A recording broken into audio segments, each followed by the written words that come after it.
भारत तरक्की की रफ्तार पकड़े हुए है। पूरी दुनिया के इकोनॉमिस्ट इस बात को मानते हैं कि दुनिया में चाहे जो होता रहे, भारत की यह रफ्तार बरकरार रहेगी, बल्कि और तेजी से बढ़ेगी। एक समस्या आती है और वो उन लोगों की तरफ से आती है जो जलते हैं भारत की इस तरक्की से। अगर हम व्यवसाय के लिहाज से देखें तो चीन के लिए भारत एक तरीके से बड़ा कॉम्पिटिटर दिखाई पड़ता है और दुनिया की बड़ी बड़ी ताकतें इसलिए आपको आज भारत के साथ दिखाई पड़ती हैं। वो जानती हैं कि प्रोडक्शन के लिहाज से हो, मेक इन इंडिया को और बड़े रूप में सामने रखा जाएगा, प्रोडक्शन और बढ़ेगा तो दुनिया की नज़र में, दुनिया के मंच पर भारत की ताकत चीन के इक्विवेलेंट दिखाई पड़ेगी।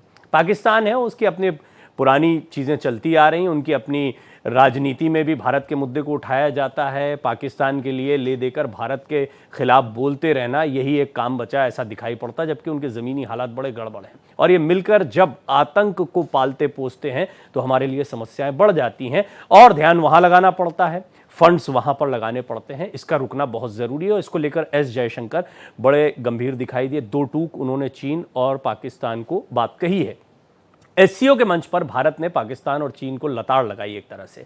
बैठक में खुद पाकिस्तान के प्रधानमंत्री शहबाज शरीफ और चीन के प्रधानमंत्री ली कियांग मौजूद थे। दोनों के सामने ही भारत ने सीपीईसी के द्वारा जो है मुद्दे उठाए हैं और ये मुद्दे उठाना बहुत ज़रूरी था। इनके सामने जमकर धुलाई करनी ज़रूरी थी। वहीं पाकिस्तान को आतंकवाद को शह देने को लेकर आंख भी तरेरी। विदेश मंत्री एस जयशंकर ने पाकिस्तान को आईना दिखाते हुए कहा कि दोनों देशों के रिश्ते तभी अच्छे हो सकते हैं जब आपसी भरोसा हो।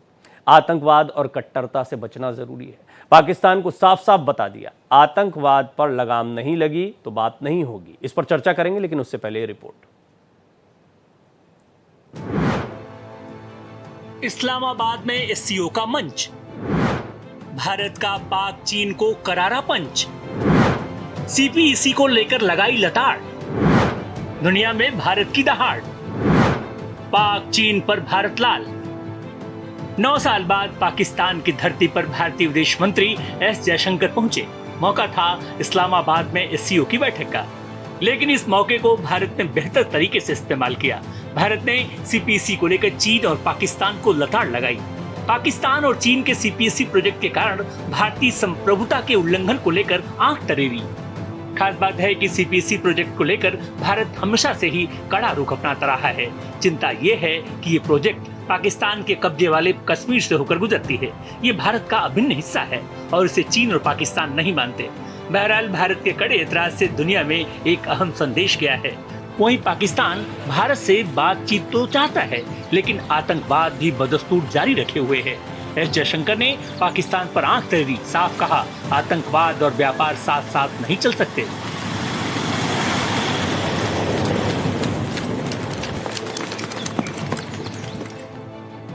एससीओ की इस 23वीं बैठक में एस जयशंकर ने एससीओ चार्टर के उद्देश्य पर फोकस किया। जाहिर है वैश्विक संघर्ष, जलवायु परिवर्तन, वित्तीय स्थिरता विकास के लिए बड़ी बाधा है। बहरहाल भारत ने एससीओ के मंच से अपनी बात पुख्ता तरीके से रखी है। Bureau report, Bharat express.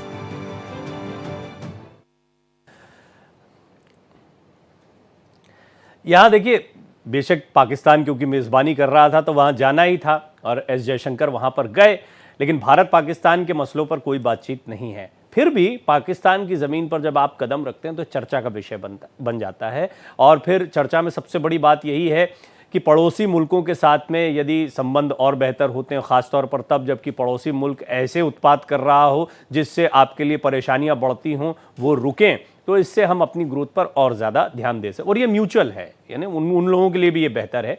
इसको समझते हैं। एक बड़ा अच्छा पैनल मेरे साथ मौजूद है। डॉक्टर अंशु जोशी हैं, इंटरनेशनल स्टडीज़ JNU।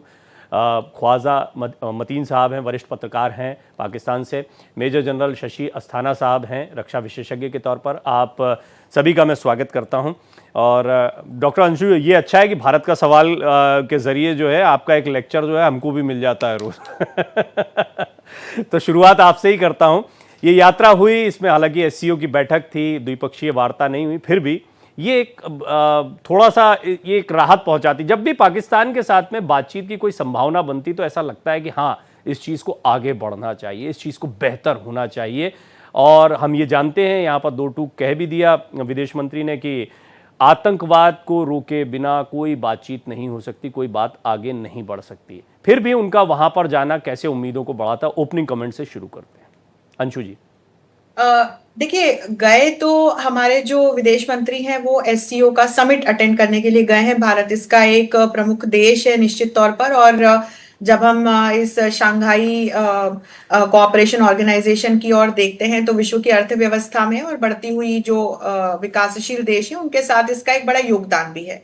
लेकिन गए पाकिस्तान है तो ये एक बड़ी बात है। कूटनीतिक यदि हम दृष्टि से देखें तो ठीक है, द्विपक्षीय वार्ता नहीं हो रही और वो होनी भी नहीं चाहिए, क्योंकि जयशंकर जी आज से नहीं, अलग अलग मंचों से बहुत लंबे समय से इस बात को कहते आ रहे हैं कि आतंकवाद और व्यापार एक साथ नहीं हो सकता है। और एक अच्छे पड़ोसी देश होने के नाते भारत ने कभी आक्रामकता का परिचय नहीं दिया, लेकिन इसका मतलब ये नहीं है कि आतंकवाद का दंश हम सहन करते रहेंगे। तो उम्मीद किस स्तर पर देखी जाए, अभी हाल फिलहाल तो पाकिस्तान अपने खुद के ही बहुत बुरे आर्थिक और राजनीतिक हालातों से जूझ रहा है। तो अभी हाल फिलहाल तो पाकिस्तान को ही स्थिर होने की आवश्यकता है। और इसीलिए आज जो जयशंकर जी ने बात की कि आतंकवाद, अलगाववाद और कट्टरवाद, ये जो तीन बहुत बड़े दुश्मन हैं, ये भारत और पाकिस्तान के संबंधों में भी बहुत बड़ी चुनौती है। जब तक इस चुनौती को पाकिस्तान दूर नहीं करता तब तक किसी प्रकार की बातचीत की कोई संभावना दो देशों के बीच में नहीं बन सकती है। लोगों को जरूर उम्मीद लगती है। एक वाजपेयी जी का भी हमने शासनकाल देखा था, जब बस गई थी यहां से पाकिस्तान, और बहुत इस प्रकार के पीपल टू पीपल कनेक्ट को बढ़ावा देने के लिए उन्होंने बहुत सारे कार्यक्रम और स्कीम्स शुरू की थी। लेकिन देखिए, जब बात आती है किसी भी देश की आंतरिक सुरक्षा की, रक्षा की, तो फिर वहां पर कुछ दूसरे आयाम भी जोड़ने शुरू हो जाते हैं। आप एक तरफ बस का हम से लोगों का आदान प्रदान या लोगों की एक हम कनेक्ट की बात करें, लेकिन दूसरी तरफ यदि वहां से पाल के पोस के आप आतंकवादी संगठनों को भारत भेजेंगे और यहाँ पर फिर हमारी संसद पर या मुंबई जैसे, हाँ, ये वाला पॉइंट जो है ना आपका, ये बड़ा इंपॉर्टेंट है। और ये नहीं हो सकता। इजराइल वाला जो अभी ताजा मामला चल रहा है उससे बड़ा कनेक्ट करके हम देख सकते हैं कि इजराइल के जब आसपास के देश, खास तौर पर अरब देशों के साथ अच्छे संबंध होने शुरू हुए, कुछ म्यूचुअल अंडरस्टैंडिंग बननी शुरू हुई, तो हमने देखा कि फिर कुछ ऐसी ताकतें भी होती हैं जिनको परेशानी शुरू हो जाती है, जो ऐसा नहीं चाहती हैं। मतीन साहब, ऐसा नहीं है कि पाकिस्तान, और संजीव जी भी जुड़ गए मेरे साथ। संजीव जी, आपका भी स्वागत है। मतीन साहब, ऐसा नहीं है कि पाकिस्तान में कोई समझदार लोग नहीं हैं। वो भी चाहते हैं कि, वो जानते हैं कि दो देश, और खासतौर पर भारत जैसे पड़ोसी मुल्क के साथ अगर संबंध खराब रहेंगे तो ये पाकिस्तान का भी भला नहीं होगा। लेकिन वहां पर ऐसी ताकतें हावी हैं जिनको आप कट्टरपंथी ताकत कह सकते हैं, जो नुकसान पहुंचाने वाले काम करती हैं। क्या ये आप बात मानते हैं? मतलब मेरा नजरिया ये है, या यहां पर बैठकर हम देख पाते हैं इस चीज को? आप किस तरीके से इसको बताएंगे? अच्छा, मैंने कहा कि ये वजीर खारजा, जो भारतीय वजीर खारजा जयशंकर आए हैं पाकिस्तान, तो बड़ा इनका स्वागत भी किया गया है, क्योंकि एससीओ कॉन्फ्रेंस के वो भी मेंबर हैं। तो उन्होंने, उनकी गुफ्तगू के दो पहलू हैं। एक तो बड़ी अच्छी उन्होंने गुफ्तगू की है कि एक तो उन्होंने इस कॉन्फ्रेंस का इनकाद पर पाकिस्तान को मुबारकबाद भी पेश की है, और जो सरबराही पाकिस्तान को मिली थी एसओ ने गुफ्तगू की है। दूसरा, उन्होंने एक मुद्दा उठाया है दहशतगर्दी और इंतहा पसंदी का। दहशतगर्दी, और जिसे आप कट्टरपन कहते हैं, वो पाकिस्तान के मिसाइल नहीं, इंडिया में भी इसी तरह की इंतहा पसंदी के जो वाक़यात हम देखते रहते हैं कि वो आए रोज़ होते रहते हैं। हमें जो लड़ना है दोनों मुल्कों को, वो यहाँ की गुर्बत से लड़ना है। जब तक हम ये नुक्ता नज़र नहीं बना लेते, ये दोनों मुल्कों के इज्तिमाई मसाइल हैं। यहाँ हथियारों की लड़ाई की बजाय, हथियारों की खरीदो फरोख्त जो पैसा खर्च होता है, उसकी बजाय हमारे अंदर जो कट्टरपंथी है या इंतहा पसंदी जिसे हम कहते हैं, उसके खिलाफ हमें इस मिलकर काम करना है। एक जो बात की बिल्कुल दुरुस्त बात है, दहशतगर्दी और जो तजारत है वो एक साथ नहीं चल सकती, बिल्कुल दुरुस्त बात है। दहशतगर्दी यकतरफा नहीं है। आपको, भारत के लोगों को हमेशा जहन में यही रहता है कि पाकिस्तान दहशतगर्दी करता है। जो लोग वहाँ दहशतगर्दी करते हैं उसके पीछे या तो पाकिस्तान की पुष्पनाही होती है या वो इसमें मुलव्वस होता है। हमारे यहाँ भी ये सोच पाई जाती है कि कुलभूषण जाधव जैसे जब लोग पकड़े जाते हैं तो उसे भारत की सरकार की सरपरस्ती हासिल है। हमें माजी को दफन करके आगे बढ़ना है एक अच्छे मुस्तकबिल के लिए, क्योंकि हम नेबर तब्दील नहीं कर सकते, हम इन्हीं के साथ चलना है। तो मैं समझता हूँ भारत ने जो एससीओ कॉन्फ्रेंस पाकिस्तान हुई, वहाँ आकर जो नरेंद्र मोदी आते हैं, क्योंकि मियां नवाज शरीफ जो साबिक वजीर आजम है, उनका कहना था अगर मोदी साहब खुद आते तो कुछ ज्यादा बेहतर होता, ताकि हम चीजों को लेकर आगे बढ़ सकें। एक तो इंतहा पसंदी है, जहां दोनों मुल्कों का मुश्तरका मसला है। दहशतगर्दी के हवाले से जहां तक बात है, तो पिछले दिनों एक आपको 2 रोज कबल का वाकया है कि कनाडा ने भारतीय जो सफारतकार हैं उन पर भी दहशतगर्दी के इल्जाम लगाकर उन्हें कनाडा बदर कर दिया था। तो ये इल्जाम भारत पर भी लग रहे हैं। इस पर अमेरिका की स्टेटमेंट भी सामने है कि देखिए, भारत वो तो ताउन विषयांतर करे हो उसके जाएगा। कनाडा की तो आंतरिक हमें अच्छे राजनीति है। हमसायों की जस्टिन तरह ट्रूडो ने भी आगे अचानक जो बढ़ना किया, हमने उस पर बड़ी लंबी बातचीत की। और जस्टिन ट्रूडो जो कुछ कर रहे हैं वो वहाँ की आंतरिक राजनीति और वहाँ के खालिस्तानी तत्वों के दबाव में कर रहे हैं। वहाँ के वोट बैंक की राजनीति है। ये सियासत हम देखते हैं कि पाकिस्तान में भी ये सियासत कई बार हावी होती है। But lieutenant general Asthana, major general Asthana, मैं आपसे जानना चाहूँगा कि एक तो बात होती है, जब भी हम पैनल पर बात करते हैं तो हम देखते हैं कि हम बड़ी नैतिक बात करते हैं। हमको ऐसा लगता है कि दोनों देशों में मनपसंद लोग हैं। हमको ये पता है कि दोनों देशों के लोग चाहते हैं कि रिश्ते अच्छे हों तो बढ़िया हैं, एक्सचेंजेस अच्छे होना चाहिए, दोनों देशों की तरक्की के लिए ये अच्छा होगा। लेकिन एक्चुअल सिचुएशन क्यों है और कैसी है? देखिए, जैसा आपने कहा, दोनों देशों में अच्छी सोच वाले लोग भी हैं।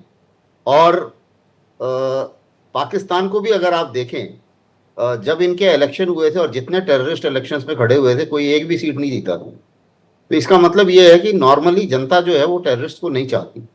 लेकिन पाकिस्तान में एक सिचुएशन थोड़ी सी अलग है। वहां पर जो पाकिस्तान आर्मी है वो पूरे देश को कंट्रोल करना चाहती है और करती है।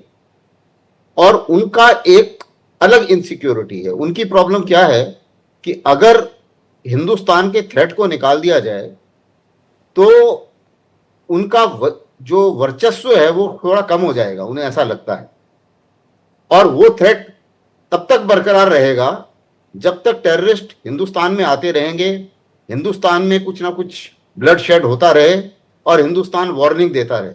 जब हिंदुस्तान वार्निंग देगा तो वो थ्रेट होगा। वो थ्रेट होगा तो वो अपनी देश की जनता को बोल सकते हैं, पाकिस्तान की जनता को, कि देखिए ये पॉलिटिशियंस आपको नहीं बचा सकते। देश को अगर किसी ने बचाना है या कोई देश को इकट्ठा रख सकता है तो वो मैं ही हूं और कोई नहीं है। तो ये उनकी पाकिस्तान आर्मी की एक अलग सी सोच बन जाती है।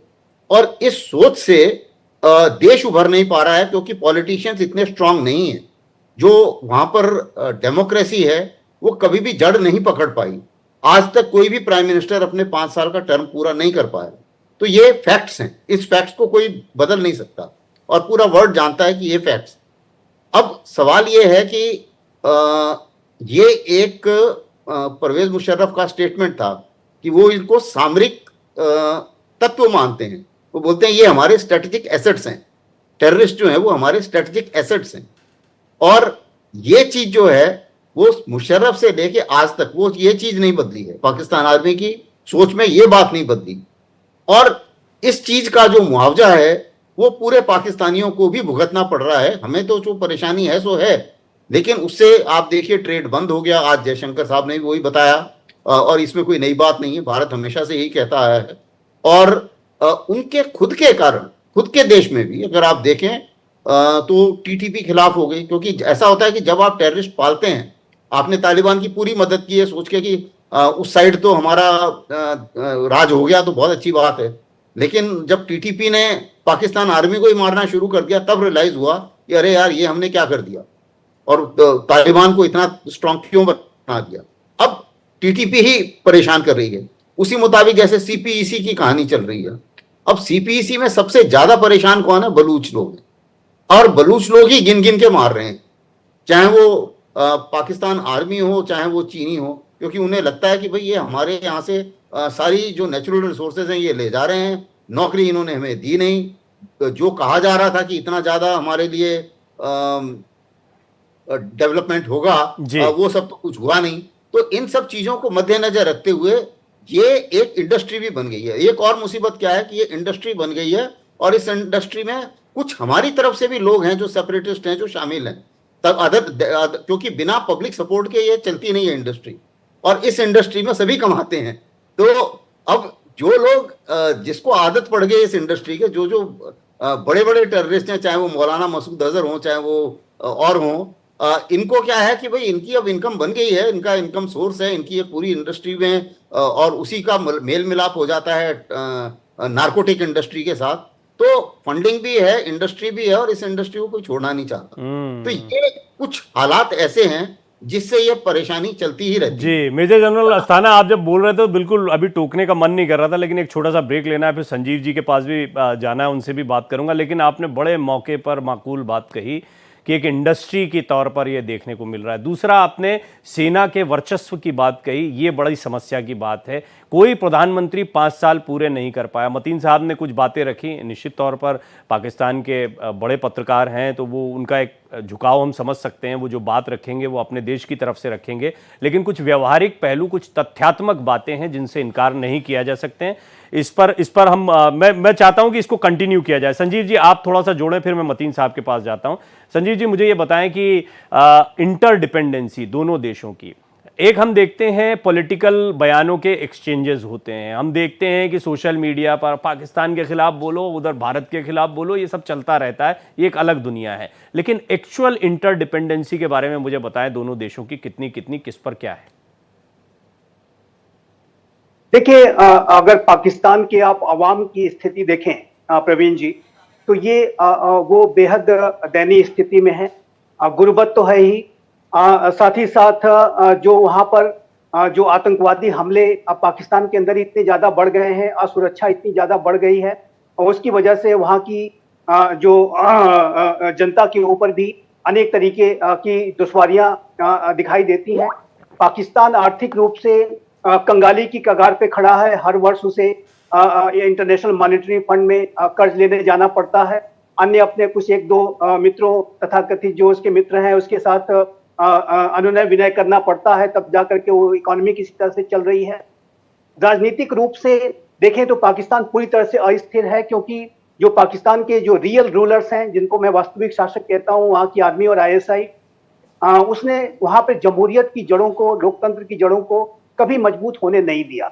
और उसके पीछे जो वेस्टेड इंटरेस्ट यही है कि जो पाकिस्तान की जो आर्मी और ISI है, वो पूरे शासन पर अपना कंट्रोल स्थापित करके वो ऐशो आराम का जीवन बिताते हैं। उनके बच्चे विदेशों में पढ़ते हैं, और उनके घर जो अगर आप देखें, उनके जो आर्मी और ISI के जो ऑफिसर्स हैं, रिटायर्ड ऑफिसर्स हैं, उनके पास जमीनें होती हैं और हर तरीके की सुख सुविधाएं होती हैं।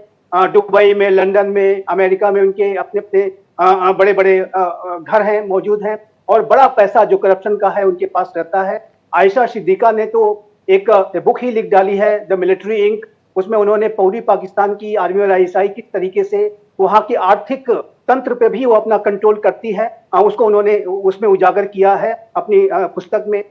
और जाहिर है कि जो पाकिस्तान का, चाहे वो जैसा कि मैंने कहा कि मिलिट्री तो उनका डोमेन है ही, साथ ही साथ जो राजनीतिक जो डोमेन हो या आर्थिक डोमेन हो या अन्य कोई जो महत्वपूर्ण क्षेत्र हो, सब पर पाकिस्तान की आर्मी और ISI का परोक्ष रूप से कंट्रोल रहता है। और प्रवीण जी, मैं कहना चाहता हूं कि ये जो कंट्रोल आर्मी और ISI कभी भी नहीं छोड़ना चाहती, और इस कंट्रोल को बनाए रखने के लिए वो कई हथकंडे अपनाती है, जिसमें कि भारत विरोध भी उसका एक हथकंडा होता है।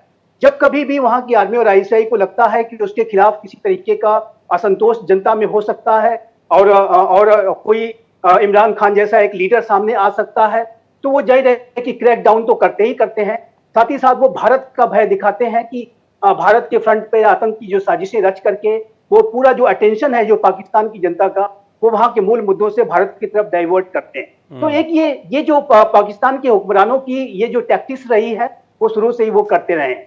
और वर्तमान समय में हम ये देख रहे हैं कि जो पाकिस्तान के हुक्मरानों की जो ये सोच रहती है कि वो अनेक तरीके का भय दिखा करके पाकिस्तान के ऊपर जो शासन करना, कंट्रोल बनाए रखना, और जैसा कि मेजर जनरल अस्थाना ने बहुत ही सटीक ऑब्जर्वेशन दिया कि वो इस तरीके के भय के आधार पर अपने आप के अस्तित्व को बनाए रखना चाहते हैं। भारत विरोध भी उसी का हिस्सा है। अनेक तरीके, मुझे लगता है एक बड़ा सवाल जो है, एक बड़ा सवाल बहुत क्लैरिफाई होता है कि वहां जो पाकिस्तान के एक्चुअल हालात हैं। मतीन साहब ने कहा, मतीन साहब मुझे बड़ा अच्छा लगता है जब पाकिस्तान से कोई मेहमान बैठता है और मैं बड़ा सम्मान करता हूं, क्योंकि ये भी चुनौतीपूर्ण होता है। एक भारतीय चैनल पर बैठे हैं, निश्चित तौर पर आपको सुनना पड़ेगा, आपके देश के खिलाफ भी कई बातें हो सकता है आपको सुनने को मिले। लेकिन सच बता रहा हूं, बहुत सारे लोग जो दर्शक भारत में भी देख रहे हैं ना, कोई नहीं चाहता कि पाकिस्तान और भारत के संबंध खराब रहें, कोई नहीं चाहता कि किसी किस्म की दहशतगर्दी हो, और भारत में बिल्कुल इस तरह की सोच जो है वो देखने को मिलती है। इस बात की गारंटी मैं ले सकता हूं। लेकिन मतीन साहब, जहां पर सेना का शासन होगा, सेना की पकड़ होगी, 5 साल से ज्यादा 5 साल का कोई कार्यकाल पूरा नहीं कर पाएगा प्रधानमंत्री, इधर तीसरा टेन्योर में एक लोकतांत्रिक सरकार जो है वो चुनकर भारत में आती है, इकोनॉमिक ग्रोथ भी रफ्तार पकड़ती है, दुनिया एक निगाह पाकिस्तान में भी होना चाहिए, मेक इन पाकिस्तान जैसा कुछ होता, इंडस्ट्रियलाइजेशन पर कुछ ध्यान दिया जाता, कुछ अन्य चीजों पर ध्यान दिया जाता। लेकिन यहां पर क्या आर्मी रूलिंग के समय पर यह सब संभव हो पाएगा? और मेजर जनरल अस्थाना और संजीव जी ने कई पॉइंट रखे, मैं चाहूंगा उसको भी आप एड्रेस करें। जी, एक बात तो ये है कि आज का जो प्रोग्राम आपने जिस मौजू की तरफ हम गुफ्तगू कर रहे थे वो ये था कि आज एक अच्छी शुरुआत हुई है। भारतीय वजीर खारजा पाकिस्तान के दौरे पर आए हैं 7 साल बाद। तो हम क्या ही अच्छा होता, लोगों की बात तो छोड़िए, हम जो यहाँ लोग जो पढ़े लिखे लोग हैं, मेजर जनरल रिटायर्ड बैठे हुए हैं और बाकी एक देवी जी भी बैठी हुई हैं, क्या ही अच्छा होता कि हम ये शुरुआत की बात करें, अच्छी शुरुआत की। माजी को फिर अगर करते रहेंगे, उसमें ढूंढते रहेंगे, खामियां उधर से भी हुई हैं, गलतियां इधर से भी हुई हैं, तो फिर इन्हीं को ही रोते रहना है, तो फिर आगे कैसे बढ़ना है? हम साए क्या हम चेंज कर सकते हैं? और जहां तक बात यह है कि पाकिस्तान में रूल कौन कर रहा है, किसने एससीओ कॉन्फ्रेंस की सरबराही की, वो डेमोक्रेटिक एक प्राइम मिनिस्टर हैं मियां शहबाज शरीफ साहब, ठीक है, उन्होंने सरबराही की, उस इजलास की, वो वहां बैठे। अगर पाकिस्तान में रूलिंग कल्चर कैसा है, इंडिया में कैसा है, इंडिया में कैसे लोग मुंतखब होकर आते हैं, यहाँ किसने रूल कब किया है, कौन कौन इंतहा पसंदी को फरोग देता रहा है, कौन कौन दहशत गर्दी में मुलवस रहा है, अगर मौजू ये रख लें तो मेरे ख्याल में बेहतर है। लेकिन मौजू ये है कि भारतीय वजीर खारजा ने एक अच्छी पहल की है, पाकिस्तान ने उनका वेलकम किया है। आने वाले दिनों में एक चैंपियन ट्रॉफी भी हो रही है, भारत की क्रिकेट टीम भी पाकिस्तान है। हमने दोनों देशों को उनका दुश्मन एक ही है, उनका दुश्मन है जो टेररिस्ट है, वो मुश्तरका दुश्मन है पाकिस्तान के भी, जैसे कि मेजर जनरल साहब ने भी फरमाया कि टीटीपी के साथ आज नबरत जवा है पाकिस्तान आर्मी। तो पाकिस्तान आर्मी तो शुरू दिन से इनके खिलाफ ऑपरेशन भी करी, इसीलिए तो पाकिस्तान के खिलाफ है। हमें भी इसको रियासत की सरपरस्ती ना पहले हासिल थी ना आज हासिल है। वो पाकिस्तान जो अफगानिस्तान से दहशतगर्द आते हैं उनके साथ कल भी लड़ रहा था, आज भी लड़ रहा है। हमने ये करना है। भारत और पाकिस्तान एक हमसाया देश है।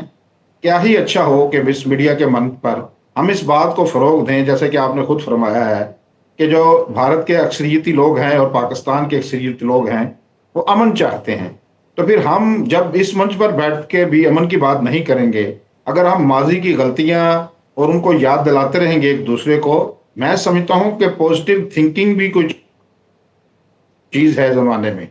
हमें पॉजिटिव थिंकिंग के साथ आगे बढ़ना है और जो पुरानी गलतियां ही हैं उस पर बैठे दोनों मुल्क। आए भारतीय वजीर ऐसा मतीन साहब की ये सिर्फ माजी की बात नहीं थी, ये वर्तमान, ये प्रेजेंट की भी बात है। ये बात सिर्फ पास्ट की नहीं है कि पास्ट की क्या गलतियां हैं। ये बात महत्व इसलिए भी, इसका महत्व बढ़ जाता है मतीन साहब, इसका महत्व इसलिए बढ़ जाता है कि वर्तमान में ऐसा क्या बदल गया है कि हम इसको आगे बढ़ाएं। हम तो चाह रहे हैं, मैंने तो कहा यही पॉजिटिव मेंटालिटी जो आप कह रहे हैं तो सभी चाहते हैं, लेकिन इसको आगे बढ़ने के लिए बहुत जरूरी है कि वर्तमान, आप माजी कह रहे हैं, माजी तो हम ठीक है छोड़ दीजिए इतिहास, वर्तमान परिस्थितियों की हम बात कर रहे हैं। आज के दौर में भी इसमें कुछ बहुत बदलाव नहीं हुआ है, तो ये आइस ब्रेक कैसे होगा? या आपको लग रहा है कि जो अभी प्रेजेंट कंडीशंस हैं उसमें सारी की सारी चीजें जो है वो अचानक से बदल जाएंगी सिर्फ आने जाने से या बातचीत करने से?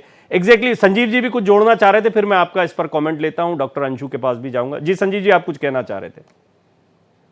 देखिए, मैंने ख्वाजा मतीन जी की बात सुनी और बातों को करना और उस पर अमल करना, ये दोनों भिन्न चीजें हैं और उसमें बहुत बड़ा फासला पाकिस्तान की तरफ से दिखाई देता है। पाकिस्तान की जो कथनी और करनी में बड़ा अंतर दिखाई देता है। इसी वजह से पाकिस्तान के ऊपर भरोसा कर पाना, विश्वास कर पाना इस नए भारत के लिए तब तक संभव नहीं है जब तक कि आप अपनी कही गई बातों पर अमल करके नहीं दिखाएंगे। क्या ख्वाजा मतीन साहब, आप कृपया ये बताने का कष्ट करेंगे कि पाकिस्तान ऑक्युपाइड कश्मीर में टेररिस्ट कैंप अभी चल रहे हैं या बंद हैं? क्या आप ये बताने का प्रयास करेंगे, कष्ट करेंगे कि जो भारत में अनेक वांछित आतंकी हैं, जिन्होंने भारत में अनेक तरीके की बड़ी घटनाओं को अंजाम दिया है, उसके खिलाफ आपने क्या कार्रवाई की है? क्या वो जेलों में बंद है या खुलेआम घूम रहे हैं? इसके बारे में आप जरा कृपया करके बताएं। भारत की एकमात्र शर्त है, देखिए आपके साथ हमारा कोई आपकी आवाम के साथ हमारा कोई बैरभाव नहीं है। आपकी जो आवाम है, जैसा कि मैंने पहले डिस्कस किया कि पाकिस्तान की आवाम बहुत सफर कर रही है, पाकिस्तान की आवाम अच्छा भविष्य देखना चाहती है, लेकिन जो आपके हुक्मरान हैं, और वहां पर मैं स्पष्ट रूप से कहना चाहता हूं, आप उसको भले से ही स्वीकार न करें, और आप इसको स्वीकार नहीं करेंगे उसको भी हम समझ सकते हैं कि आप जहां बैठ करके ये बात कर रहे हैं, आप बात नहीं कर पाएंगे उस तरह से जिस तरह से हम आपको बता सकते हैं कि वहां की सच्चाई क्या है। आप भी शायद जानते हैं, लेकिन आप कह नहीं सकते इस बात। देखिए, पाकिस्तान की जो आर्मी और आईएसआई है, जो वहां के वास्तविक शासक हैं, वो वहां की जमहूरियत की जड़ों को उन्होंने कमजोर करके रखा है, और आज भी वो आतंकवाद को अपने इंस्ट्रूमेंट ऑफ स्टेट पॉलिसी के तौर पर और आतंकियों को स्ट्रेटेजिक असेट के रूप में इस्तेमाल कर रहे हैं। अभी हमारे प्रधानमंत्री श्री नरेंद्र मोदी जब तीसरे कार्यकाल में शपथ ग्रहण में अभी वो समारोह में शामिल थे, उसी दिन जम्मू के रियासी में एक आतंकवादी हमला होता है। मतीन साहब, जेलों में कई ऐसे आतंकी हैं जिनको पनाह दी गई, कई ऐसे आतंकी हैं जिनके बारे में कई बार सबूत दिए गए, कई हमले देखे गए हैं। खैर, आपने ठीक कहा कि ये माजी की बात हो गई, लेकिन वर्तमान दौर में, वर्तमान हालात में अभी जैसा जिक्र हुआ कि एक तरफ प्रधानमंत्री शपथ ले रहे हैं, दूसरी तरफ आतंकी हमला हो रहा है, ये चीज़ें भी तो हैं। माजी होता तो ठीक है, वो बीती ताही बिसार दे तो हमारे यहाँ चलता ही है, लेकिन वर्तमान हमारे लिए चिंता का विषय है। अभी ऐसे क्या हालात बदले हैं पाकिस्तान की तरफ से? बात सुने, अभी जो मुझसे सवाल उन्होंने पूछे हैं कुछ, कि यहाँ एक सोच पाई जाती है भारत में कि पाकिस्तान नाकाबिले इतबार है, इस पर भरोसा नहीं किया जा सकता। तो क्या यह सोच पाकिस्तान में नहीं पाई जाती कि भारत एक नाकाबिले इतबार हमसाया है, ये उस पर एतबार न किया जाए? यहाँ भी ये सोच पाई जाती है। यहाँ भी कुछ लोग कहते हैं, जो आपके प्रधानमंत्री हैं, उन्हें मुसलमानों का कातिल बुचड़ और कसाब भी कहते हैं। क्या हमने इन बातों में उलझे रहना है? ये बातें इस मंच पर तय करनी है हमने कि दोनों मुल्क ऐसे कैसे चलेंगे? ये दोनों मुल्क के प्रधानमंत्री आपस में मिलेंगे, वो तय करेंगे। यहाँ की जो जर्नलिस्ट कम्युनिटी है पाकिस्तान की, इंडिया की, वो आपस में बैठेगी, ताजर बरादरी आपस में बैठेगी, ये लोग बैठकर तय करेंगे।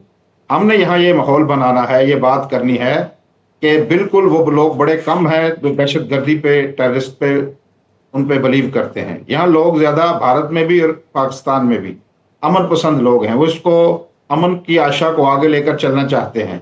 फिर दोनों मुल्कों के दरमियान कोई एक वाकया हो जाता है जो सारी अमन की आशा को बर्बाद करके रख देता है। हमारा जो काम है वो ऐसा एक माहौल बनाना है ताकि ये जो हुक्मरान तबकात हैं, जो रूलर हैं, ये मिलेंगे तो मामला तय करेंगे, ये आपस में बैठे चीजें तय करें। मुझे क्या पता कि भारत की जो वज़ीर-ए-आज़म की मंजूरी से कुलभूषण यहाँ आया था, या वहाँ कोई वाकया हुआ है, कोई पाकिस्तानी वज़ीर-ए-आज़म की मंजूरी से वो वाकया हुआ है। हमारा एज ए जर्नलिस्ट ये काम है कि इस बात को, अमन को सपोर्ट करना, और जो ये नहीं है कि हमने माजी के हवाले दे देकर आगे बढ़ते रहना है। दोनों मुल्क आपस में मिलेंगे, मिल बैठेंगे, आए भारतीय वज़ीर-ए-आज़म या उधर दावत दें किसी को, किसी जगह बैठेंगे तो उन्होंने मसला हल करना है ना, या ये स्टूडियो के मंच पर ये मसला हल होना है कि हमें आगे कैसे बढ़ना है।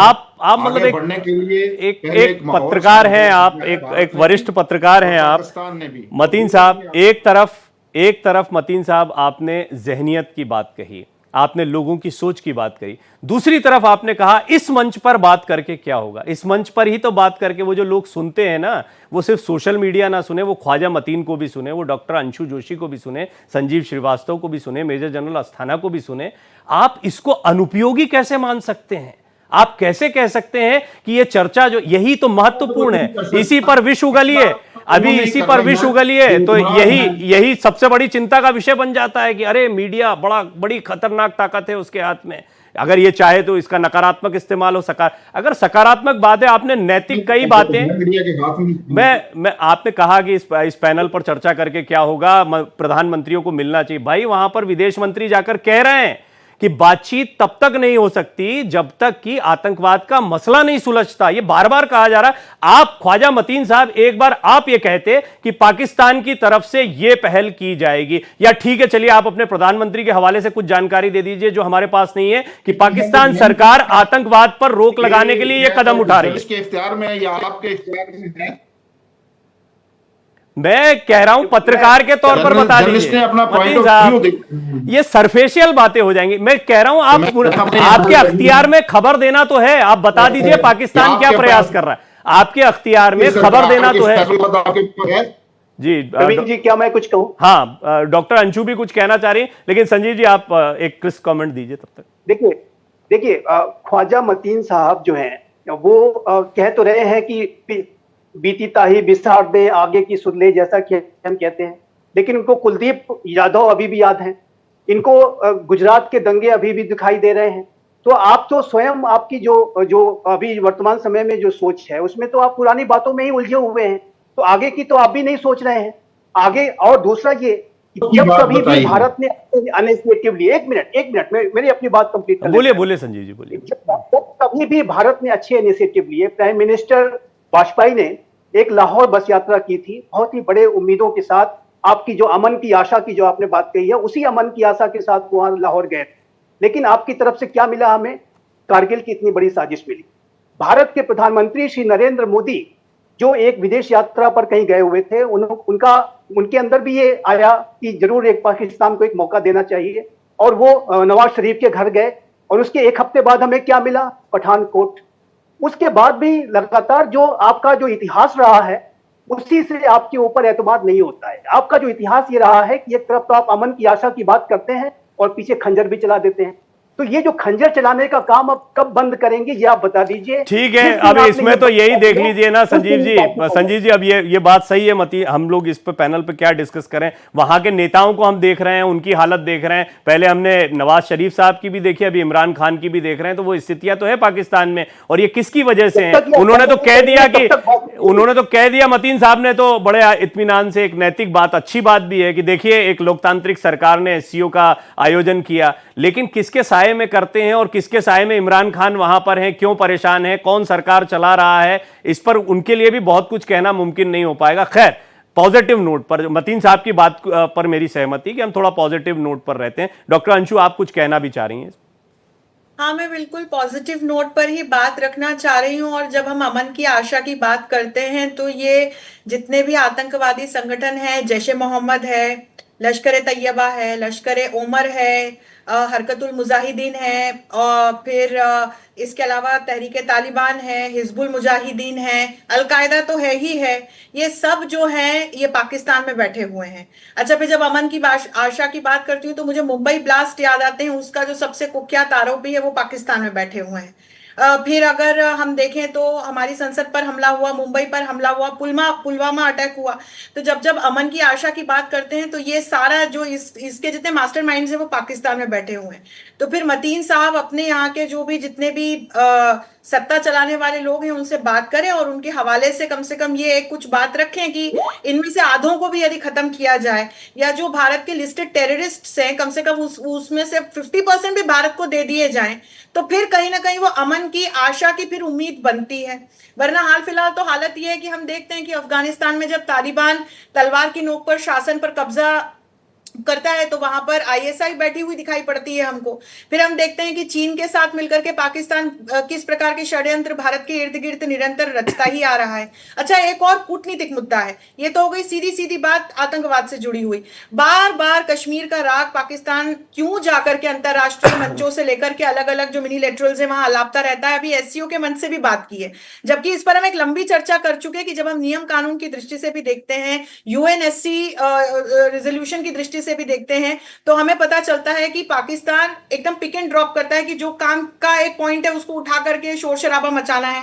फिर चाइना के साथ मिलकर के जो एक पूरा इंफ्रास्ट्रक्चरल डेवलपमेंट कॉरिडोर जो बना रहा है उसके हवाले से यदि हम देखें तो ग्वादर जैसी जो इतनी जियो स्ट्रेटेजिक लोकेशन है, वहां पर एक बहुत बड़ा इस क्षेत्र का इसके पास का चोक पॉइंट है, वो एक तरह से वहां पर चाइना जाकर के बैठ गया है। भारत की आंतरिक सुरक्षा के लिए, बाकी के और भी जो आसपास के देश हैं उनकी सुरक्षा के लिए बहुत बड़ा खतरा है।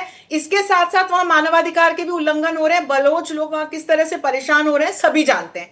तो देखिए कितने सारे मुद्दे हैं। तो कहीं तो पाकिस्तान, मतीन साहब मुस्कुरा रहे हैं, वो भी समझ रहे हैं मैं क्या कह रही हूँ कि भैया अमन की आशा की ज्योति तो तब जलेगी जब उसमें पाकिस्तान थोड़ा सा भी ला करके कहीं से घी नहीं, उनका या उनका एक बत्ती जवाब तो मुझे पता है, माजी जाएगा। को भूल जाइए, अब क्या पॉजिटिव बात नहीं करनी चाहिए, इस पैनल पर क्या हम ये सब डिसाइड करेंगे, ये तो प्रधानमंत्रियों को आपस में अगर बात। पॉजिटिव पे दिल नहीं भरता तो नेगेटिव बातें मुझे भी बहुत आती हैं।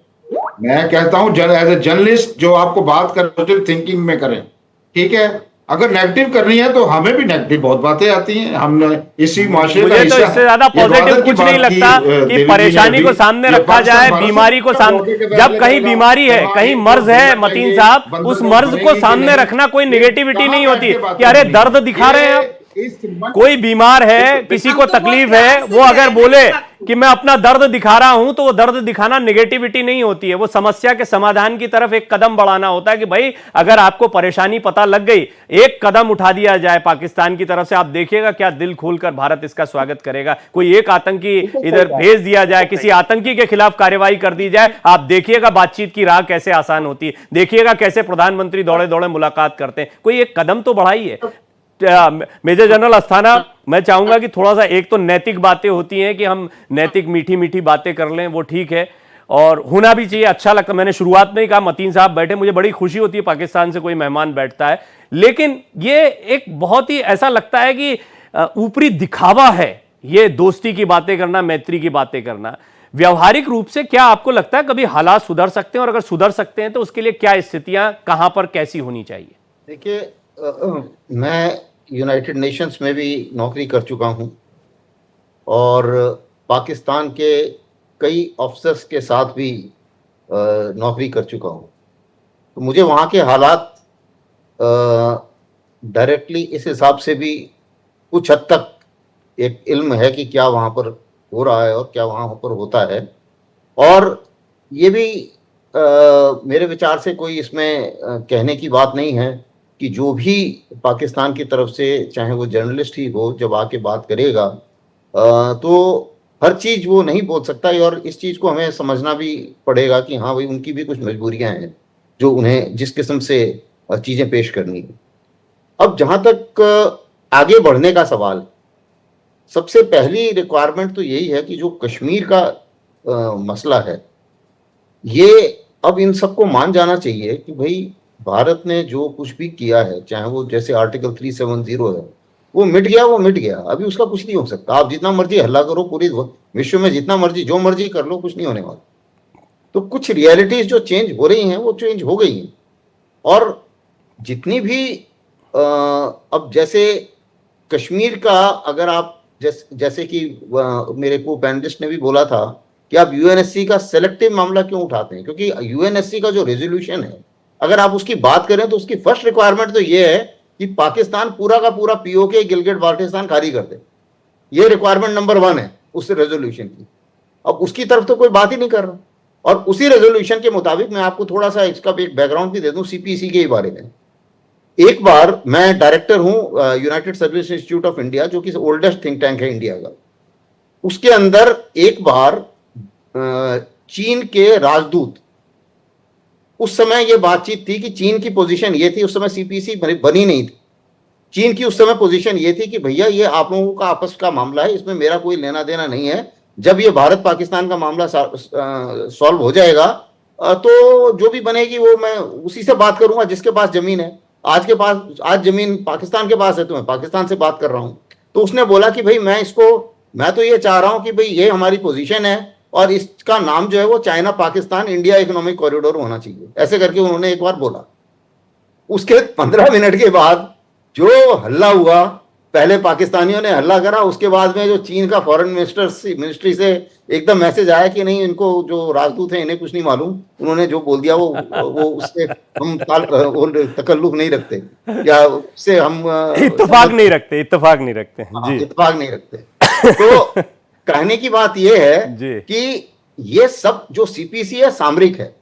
सीपीसी में मैंने भी जेएनयू से इसी के ऊपर पीएचडी की है, और मैं आपको बता दूं कि सीपीसी अगर जब 100% तैयार भी हो जाएगी, उस हालत में भी सीपीसी से सामान पहुंचाना अगर 8 रुपए का है तो जो मलाका स्ट्रेट से समुद्र से सामान पहुंचाने की कीमत 1 रुपया है, इतना महंगा है। तो ट्रेड वाइज तो सीपीसी का कोई औचित्य नहीं है, वो सिर्फ सामरिक दृष्टि से इंपॉर्टेंट है चीन के लिए, क्योंकि चीन को चाहिए कि खाड़ी के ऊपर कैसे मैं खाड़ी को कंट्रोल कर पाऊं, इसलिए ग्वादार में उन्होंने ये बनाया है और इसलिए उनको वहां तक रास्ता चाहिए। और अगर उन्हें हिंदुस्तान के साथ में हिंदुस्तान को कंट्रोल में रखना है तो उसे उसी लिहाज से वो उसको आगे बढ़ाना चाहते हैं। तो ये सारी चीजें जो हैं वो सीपीसी की महत्ता को बढ़ाती हैं। तो जो सीपीसी से पाकिस्तान को भी कोई फायदा नहीं हुआ। जितनी बिजली इन्होंने सीपीसी के नीचे बनाई है उसमें वो इतनी महंगी है कि पाकिस्तान खरीद ही नहीं पा रहा है, और उसमें ज्यादातर बिजली जो है ये वापस चीन जा रही है। तो इनको कोई खास फायदा हुआ नहीं, लेकिन ये है कि कर्ज में इतने दबे हुए हैं कि कुछ किसी ने बोलने की कोशिश की थी। एक बार इमरान खान भी जब सत्ता में नहीं थे तो इस पे हल्ला कर रहे थे वो कि नहीं ये सीपीसी बेकार है, मैं अगर वजीर आजम बना तो मैं इसको कैंसिल कर दूंगा वगैरह वगैरह।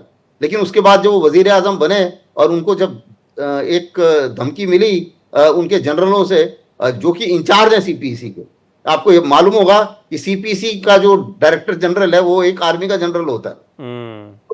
जब इनको धमकी मिली तो फिर वो भी चुप हो गए। तो हालात कुछ अलग हैं, और वहां पर कहा जाता है कि भाई एक कंट्री में आर्मी होती है, यहाँ पे एक है कि पाकिस्तान आर्मी है एंड दैट इज उनके वो एक कंट्री को ओन करती है जी। तो एक पाकिस्तान की अजीब सी हालत है, और इस हालत में सभी वाकिफ हैं, लेकिन कुछ हर एक आदमी अच्छा इंपॉर्टेंट क्यों है पाकिस्तान, क्यों चीन इनके पीछे पड़ा रहता है, अमेरिका इनके पीछे पड़ा रहता है, क्योंकि एक ऐसी स्ट्रेटेजिक लोकेशन है जिसका दोनों ही बहुत ही इंपॉर्टेंट इस्तेमाल करना चाहते हैं। चीन के लिए ये इतने इंपॉर्टेंट है कि भाई गल्फ तक सारा डोमिनेशन के लिए ये पाकिस्तान का इलाका इंपॉर्टेंट है। अमेरिका के लिए इसलिए इंपॉर्टेंट है कि कल को ईरान के खिलाफ कुछ करना पड़े, अफगानिस्तान के खिलाफ कुछ करना पड़े, उनके पास कोई तरीका नहीं है सिवाय पाकिस्तान के थ्रू लॉजिस्टिक सपोर्ट के। तो उनको ये जमीन चाहिए ही चाहिए। तो अमेरिका का लाड़ प्यार जब तक अफगानिस्तान में कार्रवाई चल रही थी खूब लाड़ प्यार मिलता रहा पाकिस्तान को, तो वो अमेरिका और चाइना का भी हमें पता है श्रीलंका को कैसे दूह के छोड़ दिया, खत्म करके छोड़ दिया। पाकिस्तान की वो हालत कर ही दी है, लगभग कर दी है। थोड़ी दिन में इसका भंडाफोड़ हो जाएगा, और होगा भी तो भी कुछ नहीं कर पाएगा पाकिस्तान, क्योंकि हालत ऐसी कर दी जाएगी।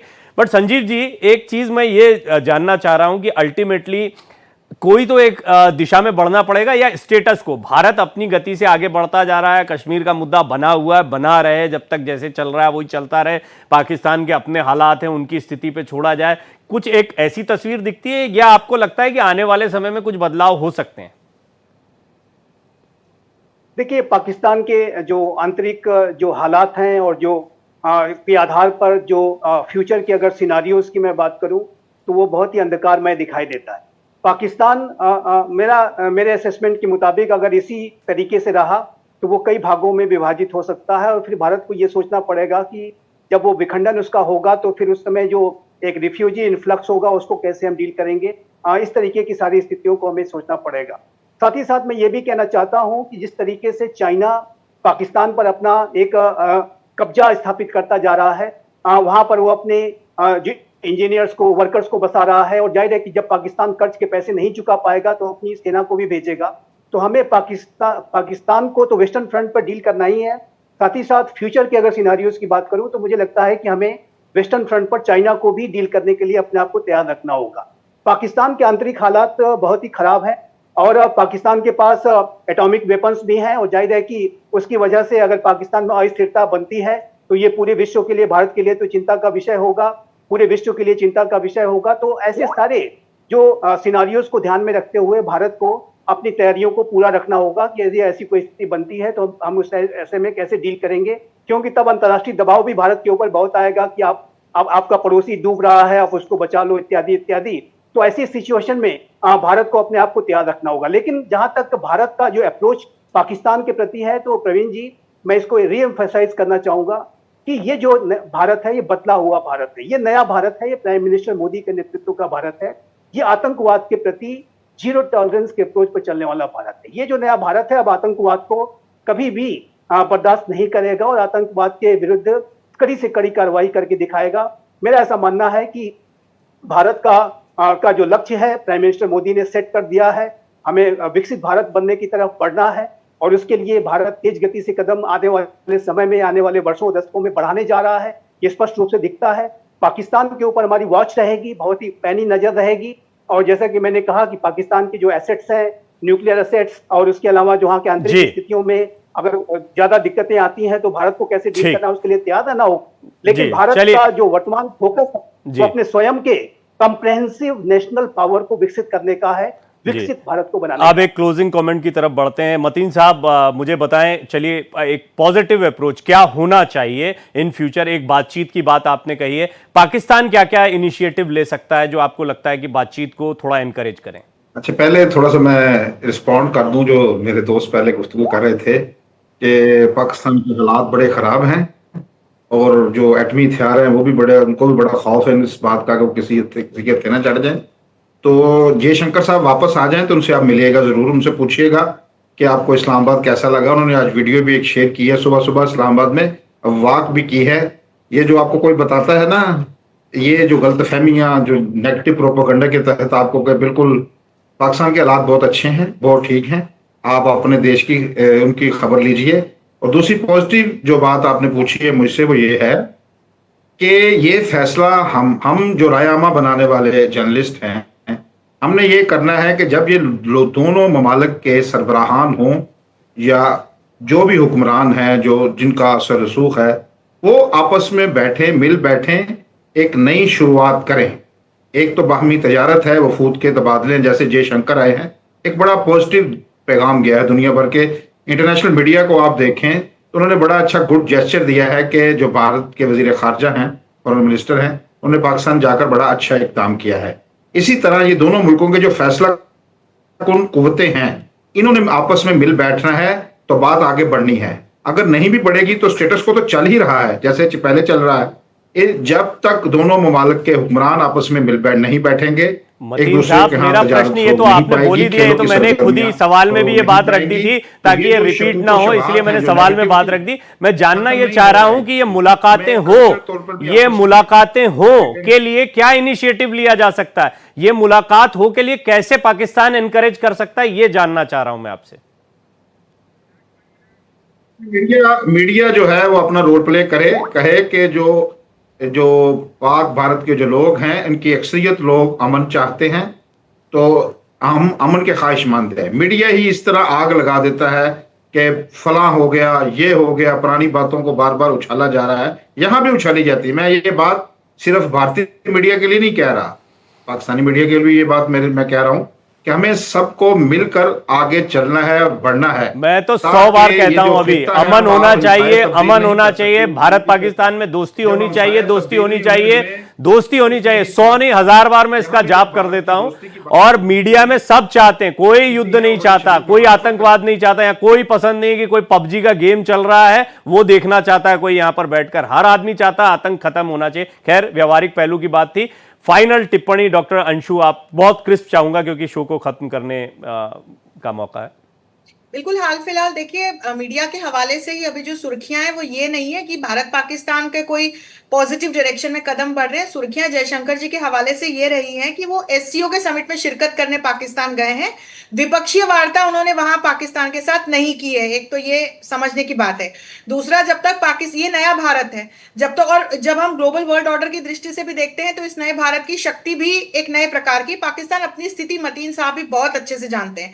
तो ये अमन की आशा तो तभी बंध पाएगी जब पाकिस्तान की तरफ से किसी प्रकार का कोई एक पॉजिटिव, मैंने बार बार यही सवाल, एक इनिशिएटिव की बात मैंने जो पूछने की कोशिश करी भारत की तरफ से, तो हम इस पर कई बार बात कर सकते हैं, लेकिन मतीन साहब बैठे थे तो मैं सोच रहा था कि थोड़ा सा इस पर जवाब मिलेगा। लेकिन ख्वाजा मतीन साहब, आपने बड़ी बेबाकी से अपनी बातें रखी, अपने मुल्क का पक्ष रखा, इसके लिए आपका बहुत बहुत धन्यवाद, शुक्रिया अदा करता हूँ।